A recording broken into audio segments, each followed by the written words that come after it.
नमस्कार दोस्तों, आपका हमारे चैनल पर स्वागत है। अंजलि अपने पति राजीव और बच्चे के साथ बहुत खुश थी। उसके दो बच्चे हैं, एक लड़की और एक लड़का। बड़ा लड़का अभी 10 साल का है, छोटी लड़की 8 साल की है। एक मिडिल क्लास परिवार था। अंजलि के पति राजीव का सोने की खरीद बिक्री का एक दुकान था, जिससे उसका घर और दोनों बच्चे की पढ़ाई अच्छे से हो जाती थी। राजीव अपने बच्चे और अपनी पत्नी को बहुत प्यार करता था। अंजलि अपनी छोटी सी दुनिया में बहुत खुश थी, लेकिन एक दिन सब कुछ बदलने लगता है। एक दिन राजीव जब घर आया तब उसका मूड कुछ ठीक नहीं था। उसके बच्चे वहीं बैठकर पढ़ाई कर रहे थे। बातों बातों में बहस हो गई और वो दोनों आपस में झगड़ पड़े। राजीव वहीं बैठा हुआ था और अपने ख्यालों में ही खोया हुआ था। उनको झगड़ता देख राजीव को गुस्सा आ गया और उसने उठकर अपने दोनों बच्चे को एक एक तमाचा लगा दिया। अंजलि किचन से बाहर आई।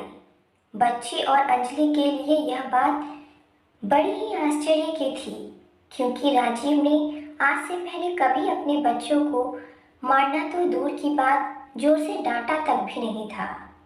हमेशा उन्हें प्यार से समझाया करते थे। राजीव हमेशा अपने बच्चे को दुलार में रखता था। सारी बातों को दुलार में ही समझा दिया करता था। आज अपने बच्चे को एक एक तमाचा मार दिया। अंजलि भी सोच में पड़ गई, क्या बात है। अंजलि ने राजीव से बात करने की सोची और पूछा, क्या हुआ, कोई बात है क्या? लेकिन वो गुस्से में कुछ नहीं बोले और वो वहाँ से चला गया। अंजलि को पता चल गया था कि कोई न कोई बात तो ज़रूर है जो राजीव को परेशान कर रही है। कुछ दिन राजीव का स्वभाव ऐसा ही रहा। इस दौरान राजीव अपनी चीज़ों को लेकर भी कुछ ज़्यादा ही पर्सनल हो गया था। उसने अपना एक अलग लॉकर रख लिया था, जिसकी चाबी उसी के पास रहती थी। अंजलि को यह पता था कि राजीव उसमें कुछ रखते हैं, लेकिन वो राजीव से इस बारे में बात नहीं कर रही थी। उसे लगा कि शायद वो इस बारे में पूछेगी तो कहीं वो बुरा न मान जाए। ऐसे ही आजकल उनका मूड कुछ सही नहीं रहता है, इसलिए उसने इस बारे में बात ही नहीं निकाली।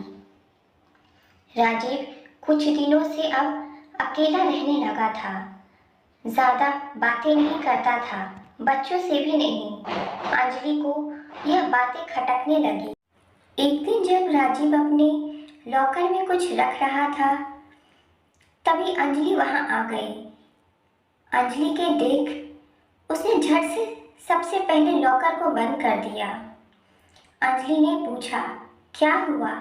ऐसा क्या है जो तुम मुझसे छुपा रहे हो? क्या हो गया है आपको?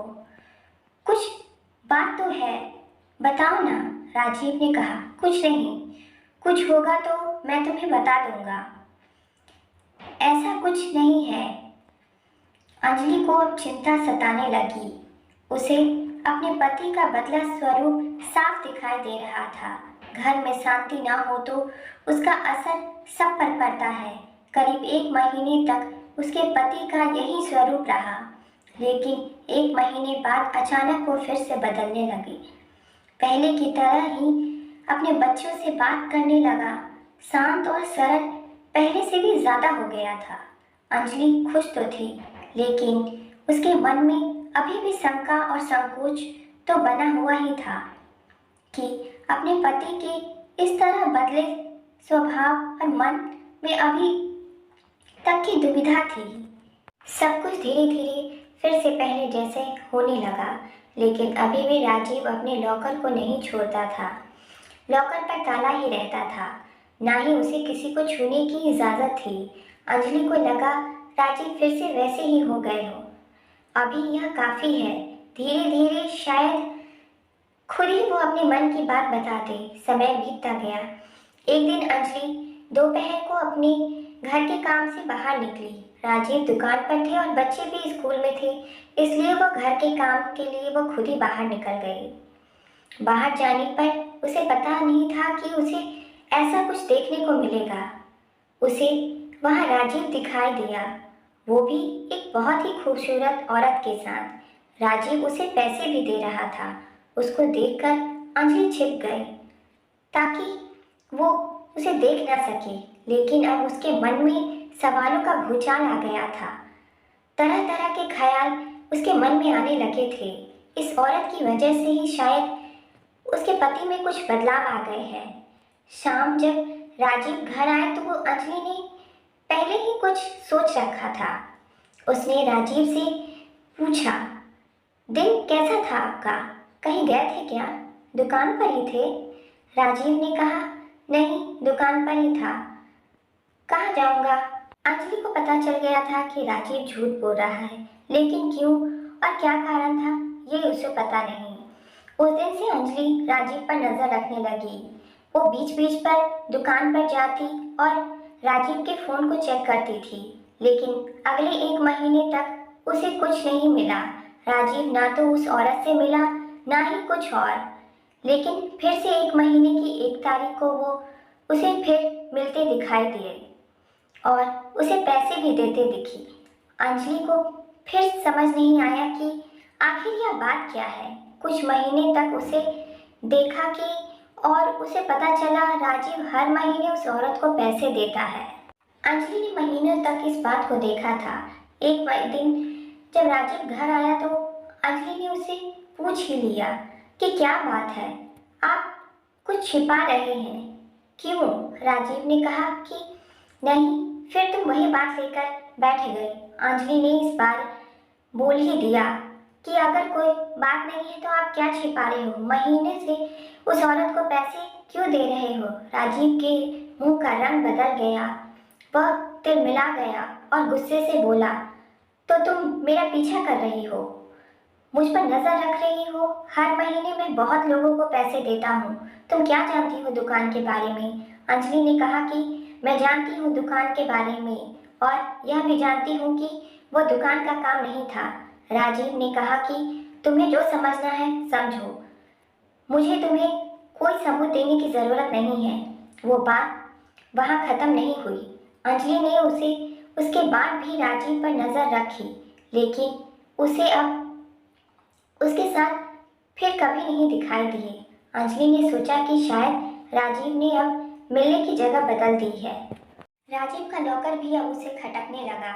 उसे लगा कि हो न हो शायद इसी में वो राज है जो उस औरत और राजीव के बीच में है।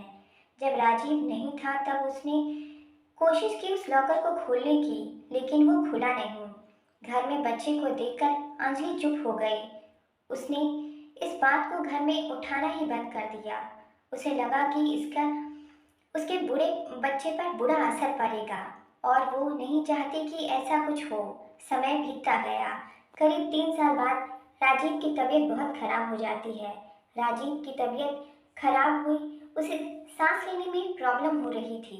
राजीव अपनी पत्नी को बिना बताए अस्पताल चला गया और करीब 1 या 2 दिन बाद वापस आया। घर में किसी को इस बारे में उसने बताया तक भी नहीं था। 2 दिन बाद जब वो घर आया तो अंजलि उस पर टूट पड़ी। बोली कि क्या हालत बना रखी है, कहाँ थे? ऐसा क्या है जो आप मुझसे इतने सालों से छुपा रहे हैं? आज मुझे आपके और इस लॉकर के बारे में जानना है। राजीव ने अब सच बताना ही सही समझा। उसने लॉकर खोलकर और उसमें से एक फाइल निकालकर अपनी पत्नी को दिखाना शुरू किया। सब देखकर अंजलि के पैरों तले से जमीन निकल गई। फाइल दिखाते हुए राजीव ने बोला, मुझे 3-4 साल पहले मुझे सांस की लाइलाज बीमारी हो गई थी।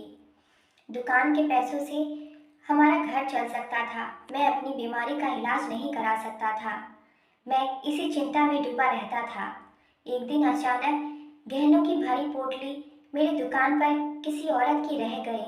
मैंने सोचा कोई इसे वापस लेने आएगा। बहुत दिनों तक मैंने इसे अपने पास रखा, फिर इसे कोई लेने नहीं आया, इसलिए मैंने उसे बेचकर उससे अपनी बीमारी का इलाज कराया और अपने व्यापार में भी पैसे लगा दिए। व्यापार में अब अच्छा मुनाफा होने लगा था। यह सब हो ही रहा था कि एक दिन दुकान के सामने एक औरत भीख मांगती नजर आई। उसे देखकर मुझे दया आ गई। मैंने उससे पूछा कि क्या हुआ बहन, देखने से तो लगता है कि तुम बहुत अच्छे घर की हो, और फिर से तुम सड़क पर भीख क्यों मांग रही हो। उस औरत ने अपनी कहानी सुनाते हुए कहा कि मैं अनाथ थी, उसके पति से उसे शादी हुई, लेकिन उनके देहांत के बाद उनका वहाँ रहना मुश्किल हो गया था। उसे वहाँ के लोगों की नियति का पता चल गया था, इसलिए वो कैसे भी किसी तरह बचाते अपने 2 बच्चे और गहने की पोटली के साथ वहाँ से भाग आई। मगर न जाने मेरे गहने की पोटली कहाँ गुम हो गई और मजबूरन अपने बच्चों का पेट पालने के लिए मुझे भीख मांगना पड़ा। मुझे पता चल गया था कि वो गहने की पोटली इसी मजबूर औरत की है, परंतु अब मैं उसके गहने को तो लौटा नहीं सकता था। इसलिए मैंने निश्चय किया कि हर महीने अपनी कमाई का कुछ पैसा मैं इसे दे दिया करूँगा, क्योंकि मैं उसकी गुनहगार हूँ और मैं अपने पापों का प्रायश्चित करना चाहता था। मेरी भी मजबूरी थी, इसलिए मैंने ऐसा किया। मुझे माफ़ कर देना अंजलि। यह सुनकर अंजलि रोने लगी और उसने अपने पति से माफ़ी भी मांगी। उसने कहा कि आप इतना सब कुछ झेल रहे थे और हम आपको कितना गलत समझ रहे थे। अब अंजलि भी राजीव के इस काम में उसका साथ देने लगी। वो भी अब हर महीने उस औरत को पैसे दिया करती थी और उनका जीवन अब फिर से खुशियों से भर जाता है। अच्छे कर्म और नियति का फल हमेशा अच्छा होता है। दोस्तों, ये वीडियो आपको कैसी लगी जो कमेंट सेक्शन में ज़रूर बताएं और चैनल को लाइक शेयर सब्सक्राइब ज़रूर करें। धन्यवाद।